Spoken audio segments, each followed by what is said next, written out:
Рассказ называется «Лунный хранитель». Деревенька, в которой живет Серегина бабка, затеряна в тайге и считается обычной глухоманью. Центральная улица, в конце магазин и сельский совет. ФАП, полиция, школа и прочие блага цивилизации находятся в соседнем, более крупном селе. Сама бабуля, Ульяна Егоровна, сухонькая старушенция с въедливым взглядом, ехидной улыбкой и темпераментом бешеной белки. Гостил Серега у нее в августе 2010 года. Приезжал погулять по тайге, собрать ягод и грибов, отдохнуть в общем от городской суеты. В первый же день визита Серега стал расспрашивать Ульяну Егоровну об этих краях.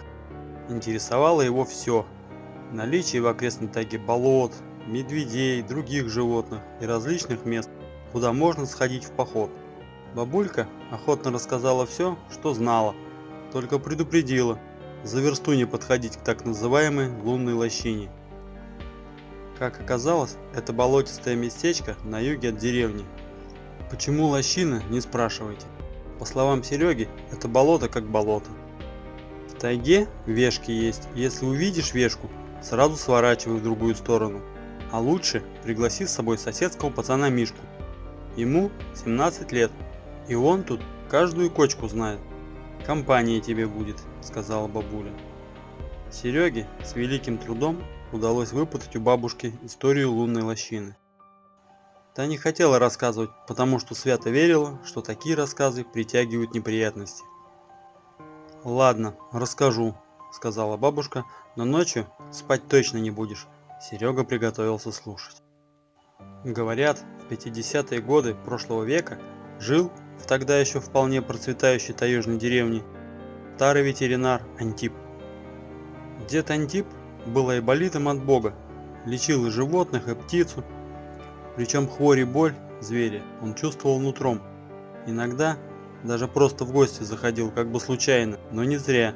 За это подарили люди деду серебряный медальон в виде головы волка, который он с гордостью носил, не снимая. Вот это его чутье и сыграло в следующей истории главную роль. А этот медальон заставил Серегу полностью в нее поверить. В ту пору дороги по деревне были вполне еще годные, и туда нередко приезжали разные люди, как из города, так и из других районов, на таежный промысел. Болота были, как и сейчас, богаты клюквой, леса грибами, ну а для охотников там вообще был рай. И вот, как-то раз появилась в деревне компания из 5 молодых людей. Местным они сказали, что приехали за клюквой, и в этом ничего подозрительного не было, сезон как раз был в разгаре. Им и посоветовали сходить на болото с названием Красная лощина. Самое ягодное место в округе, да и забыли про заезжих ребят, мало ли их тут таких. А вот у Антипа из головы они никак не выходили. Чувствовал дед, что-то здесь не так. Кроме того, как он подметил, за клюквой они собрались на ночь глядя, а не пораньше утром, как все приличные люди. С чего бы это, а? Взял Антип ружье и потопал, хоть издали посмотреть за компанией в Красной лощине. Они ведь туда собрались. В тайге темнеет быстро. Вот и сгустились тени. И пополз по земле мрак и сырой холод. И уже только пламя костра слегка рассеивает густой мрак, заставляя стволы сосен мерцать красноватым светом. Сердце деда билось часто-часто, ноги гудели и ныли. Давно пора было сделать привал, но тревога и то самое предчувствие все-таки заставляли шагать вперед. Так и не дойдя до Красной лощины, Антип услышал отчаянный крик животного. Волчонок вопит от боли и ужаса, определил ветеринар. Ведь и диких зверей он за свою жизнь немало вылечил. Дед, забыв о боли в ногах, припустил бегом и, выскочив сходу на поляну, увидел такую картину. Приезжие ягодники все были пьяны и только что расправились с волчицей и волчатами. С волчицы была наполовину содрана шкура. Один волчонок лежал с распоротым брюхом, у второго была отрезана пушистая голова, а третьего один из пьяных живодеров держал за заднюю лапу с ножом на изготовку. Антип выстрелил в воздух. Изверг выронил маленькую жертву, но израненный малыш даже отползти от своего мучителя не смог. «Смотри, дед, как мы с одними только ножами поохотились», – живо похвастался один из компаний. Старый ветеринар в несколько больших шагов подошел к живодерам, схватил выжившего волчонка и сунул за пазуху. Что он при этом орал, дед сам не помнил. Внезапно он понял, что компания его окружила. «Ты, старый козел, добычу-то отдай, не твое, а то самого тебя здесь положим вместе с волчонком», – пригрозили приезжие.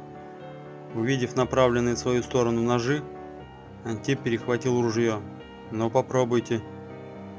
Один из живодеров замахнулся на него своим оружием. И дед, надеясь припугнуть нападавшего, еще раз рванул курок, но услышал только сухой щелчок. Однако небольшая заминка позволила ему вырваться из кольца врагов. И дед припустил к красной лощине, надеясь спрятаться на болотах.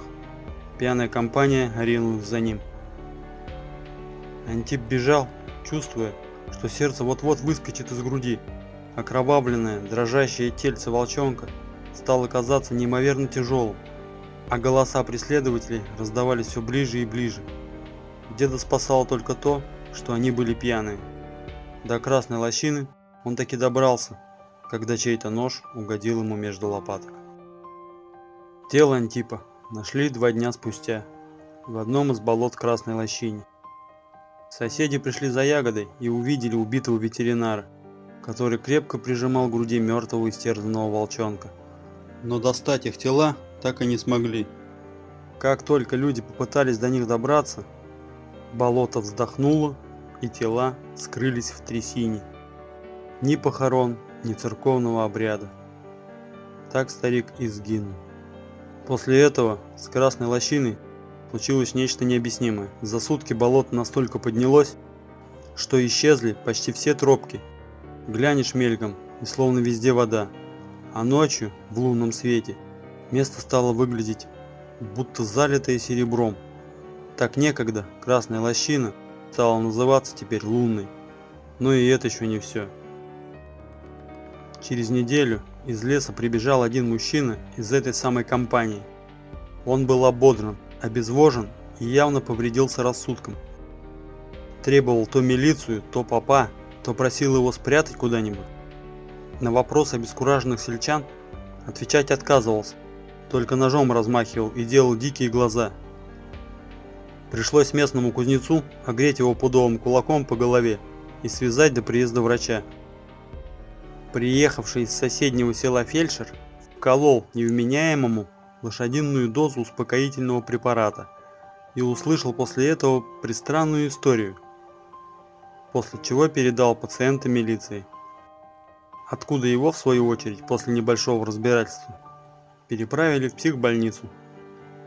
Мужчина суетливо рассказывал о том, как они с друзьями напились на природе в дупеля, устроили травлю волчиц с волчатами.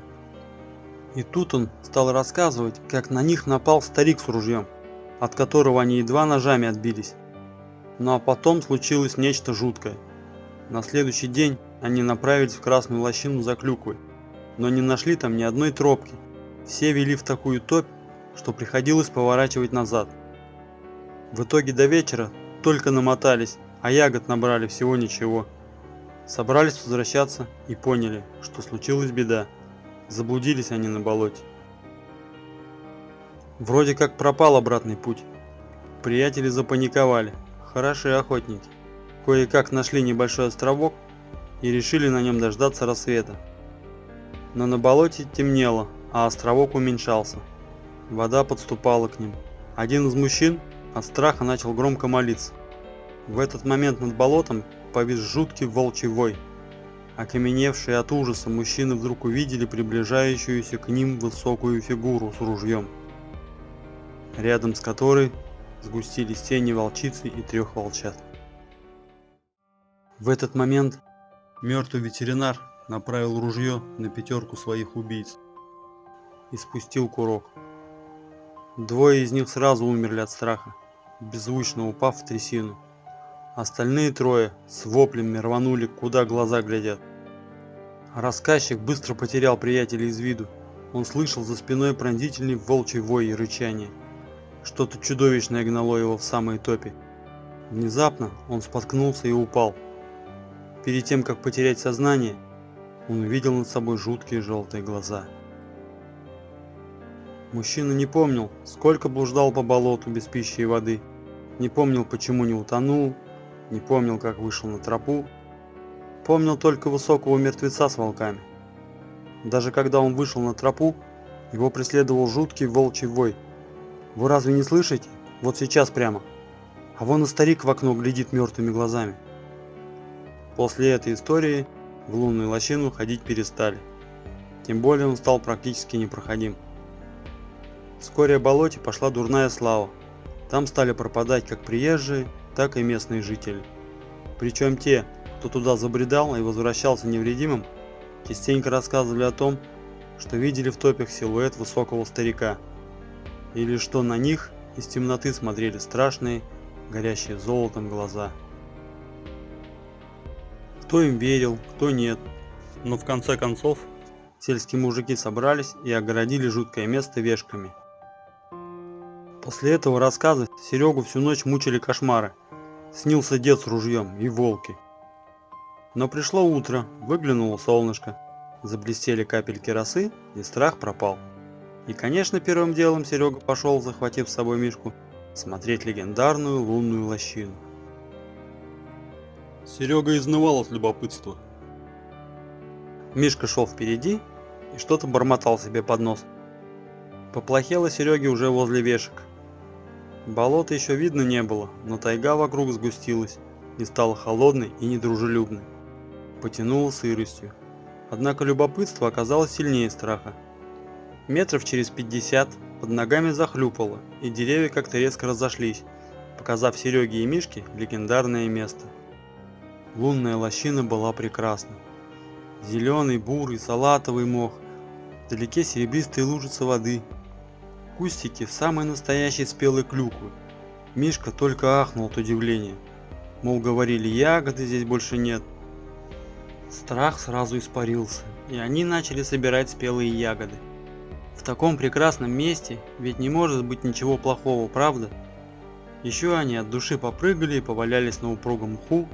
Здравомыслие к Сереге вернулось через несколько часов. Он вдруг заметил, как Мишка зябко поежился, и что солнце уже садится за лесом. И тут же страх обрушился с новой силой. Стараясь не подать виду, Серега позвал парня.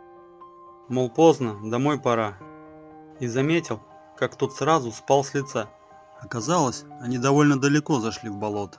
Он здесь никогда не был и не знает, куда теперь идти. Ребята постарались успокоиться, поскольку рассчитывать с этого момента можно было только на себя. В итоге они побрели, как им показалось, назад, но тропка все не появлялась. Тогда и стало по-настоящему страшно. Решили покричать, может кто-нибудь все-таки услышит и не бросит в беде. Орали до хрипоты, а сумерки все сгущались. Внезапно Мишка разглядел в противоположном направлении вроде как свет от фонарика. Ребята, спотыкаясь и падая, побежали на свет, вопя, чтоб человек не уходил. Мишка сказал Сереге, что это охотник, у него ружье и собака рядом бегает. Причем человек, скорее всего, не местный, деревенских сюда на пушечный выстрел не затащишь. А этот отозвался. Охотник остановился и помахал им рукой, мол, подожду. И горе-путешественники припустили за ним, хлюпая сапогами. Видно было, что человек торопится выйти из болота, но они, понятное дело, были этому только рады. В итоге, минут через 20, Серега и Миша выбрались на тропу, удивляясь, как вообще они могли заблудиться здесь. Они захотели поблагодарить охотника. Он стоял на границе тайги и болота в шагах 30 от них, высокий пожилой мужчина с грустным лицом. А ребята закричали слова благодарности, а он пожал плечами и, махнув на прощание рукой, исчез среди деревьев. Следом в кусты за ним прыгнула его большая собака. Мишка выглядел почему-то очень испуганным и сильно торопил Серегу домой. Они быстро похватали забытые здесь еще днем рюкзаки. Внезапно Серегина внимание привлекла какая-то блестящая штуковина. Он потянул ее из грязи, и в руке вдруг оказался какой-то смутно знакомый медальон. серебряная голова волка на цепочке. Пока Серега пытался сообразить, откуда ему знакома находка, Мишка очень уж холодными руками забрал ее и положил на мох рядом с кочкой. Сказал: с этого болота ничего нельзя уносить домой. В итоге, к часу ночи, они благополучно добрались до дома. Вот тогда Миша и сказал, что из болота их вывел никакой не охотник, а призрак, дед Антип. Потому что животное, которое Серега принял за собаку, на самом деле была небольшая волчица. Тут у Сереги заработали мозги. Все встало на свои места. Ведь медальон с головой волка, судя по легенде, принадлежал погибшему здесь более полувека назад ветеринару Антипу. Такая вот история. Может, бабка и приврала, что людская молва, она и приукрасит иногда сверх всякой меры. Может, даже и охотник там действительно был, а никакой не призрак. В общем, за что купил, зато я вам и продал. Спасибо за внимание. Спасибо, что слушали. Подписывайтесь на мой канал.